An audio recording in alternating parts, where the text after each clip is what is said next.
Sa video ito, samahan niyo kami sa isang mabilis at biglaang beach camp namin sa Tambobong Beach sa Rizal, Pangasinan. Makikita rin dito kung anong meron sa Tambobong Beach pagsapit ng gabi. Tara, umpisa na agad natin ang biglaang beach camp ko kasama pa rin ang tatlo sa R25 RC Team Anda. So kaming apat ng R25 Team Anda, magbe-beach camp kami ngayon. Kung saan kami magbe-beach camp ay sa Tambobong Beach, Dasol. Malapit lang siya dito sa amin sa Anda. From Anda to Dasol is kayang kuhanin ng, pero papasok pa yung Tambobong siguro mga 1.5 hours. Sabihin natin 2 hours. Time check 4:23 ng hapon. Late na kami nag take off dahil malapit lang. Tsaka bigla lang naman to. So tinapos muna na dapat tapusin ng aming mga kasama dahil sila ay may duty. So samahan nyo kami sa first beach camp naman namin ngayon. Ngayon dadaan muna kami sa Banay, doon na kami mga malengke na aming babaunin. So kakain na naman kami ng oras. Pero ayos lang. Kahit biglaan at least natuloy, diba? Masarap talaga pag biglaan natutuloy. Every day, late at night, not okay. All I want, and I pray, all I need are some better days. Fuck me, I'm looking in the mirror, so foggy, but I've never seen clearer. I don't really think anyone can save me, and honestly I'm not really sure I want saving. I like to be my own worst enemy. There's no risk if you don't try at anything, so I'ma just keep buying everything. See you in the next life, hope to be a better me. I don't think that my head's on straight, gotta flip it and grip it and go and get an x-ray. What's wrong with me? I just feel weight pushing on my chest and it squeezes till I suffocate. Better change my mindset, meditate. It's pretty cool that I'm alive and have better days. I could walk, see, hear, I should celebrate. Think I could change my mind, maybe elevate.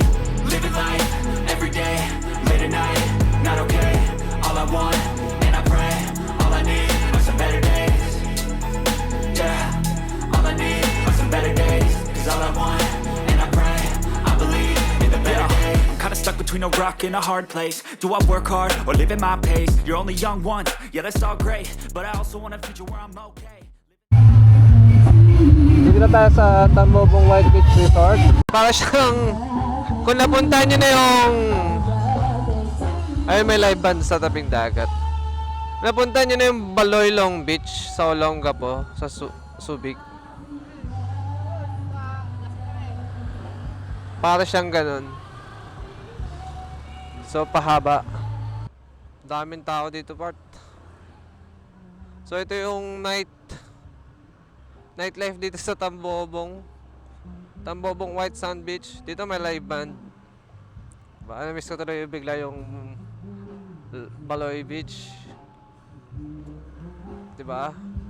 Na-miss pala yung Olongapo no? Makauwi kayo Olongapo. Diba? So hanap muna kami ng pag-stay namin. Siguro dito na.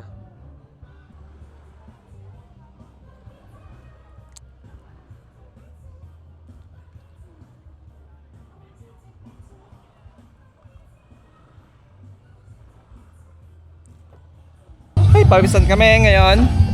Dito na kami. Set up. Set up kami, di pa kami matapos mag-set up. So, itong nightlife sa Tambobong Beach.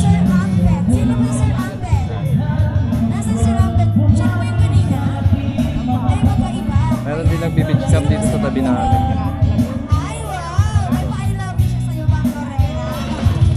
So, doon may live band. Ito yung setup namin. Yan. Nag-improve na kami kasi may table na kami tsaka chair. Yan. Bakit kamay-kamay tayo dito? Oy, pakita mo naman to. Kutsilyo! Ano natin? Mga pulutan kay Wilfredo. Yan. Si Mr. Alex ang naka-in-charge ngayon sa Ayun, pulutan grilling natin, bro. station. May luse, may talaba. Sayang, di kayo sumama, mga parts. Yan. So problema natin, wala tayong pang ano. Ayaw daw mag-start kahit anong daw sabi niya. Nagyabit na. So, magluluto muna ulit ako ng sinigang. Mamaya na lang. nagluluto po sila na meron kaming oyster talaba with chili oil and Para matinaw na kami dito. cheddar cheese. Okay na yata yung ano. Grilled oyster with cheddar and chili oil. Ano yung English ng luce? Elephant shell. Ha? Elephant shell. And we have elephant shell. Shells!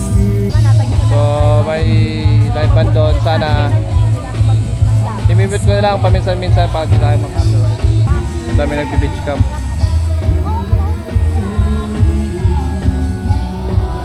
Boss ko lang ipapakita yung view dito sa Tambobong Beach kasi madilim. Ayun yung dagat nila. Kung maliwanag, ewan ko. So pagkatapos ng rice, niluluto namin yung rice dito kami nagluluto. Yan yung rice namin.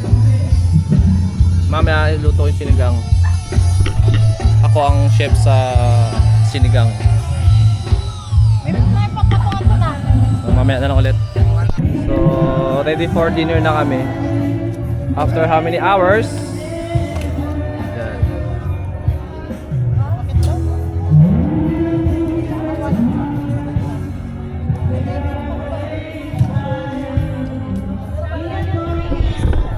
So mga part kain muna kami.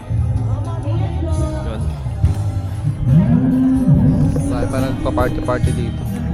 Pero kami kakain muna kami. Bawa kami ang mag-party.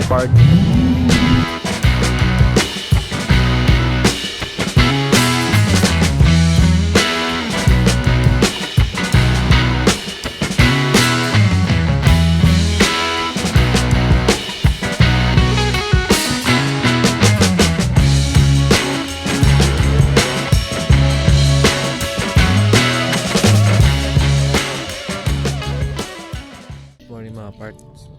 So, pahinga. Kung balaw na ako kasi naligo ako sa dagat. Napantulog. In-enjoy ko yung gabi. Minsan lang naman to, di ba? Morning view sa Tambobong. Hindi ka naabot. Bakit ganon? May sounds pala. Ano?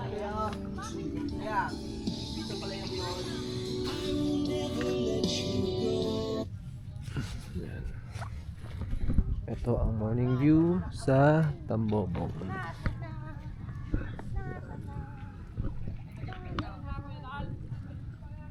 Sentimod lang tayo ngayon. Try natin magpalipad.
Ito yung kahabaan ng Tambobong Beach mga part. Hanggang dito siguro. Pauwi na kami. Umikot lang kami sa kabilang daan. Hindi na kami dadaan sa una. I-compare ko yung beach camp sa lake camp. Mahirap pag beach camp pag hindi nyo katabi yung motor. Pag magka-camp kayo, mas maganda kapag mas maganda kapag kasama nyo yung motor kasi ang hirap magbuhat. Lalo pag madami yung gamit nyo. Ay lang naman para sa akin kasi nung nasa Mapanuepe kami, kasama namin yung mga motor namin. So madali lang mag-pack up. Unlike dito, ang hirap namin mag-pack up halos sa dami ng tao. Hindi na rin ako nakapag-video paano kami nag-pack up. So, talagang buhat. Ang dami namin dalaw. Full pack kami. So, balit dito ko na rin tatapusin pala yung vlog ko for the first beach camp. So, mga part, thank you sa panonood. See you on my next vlog.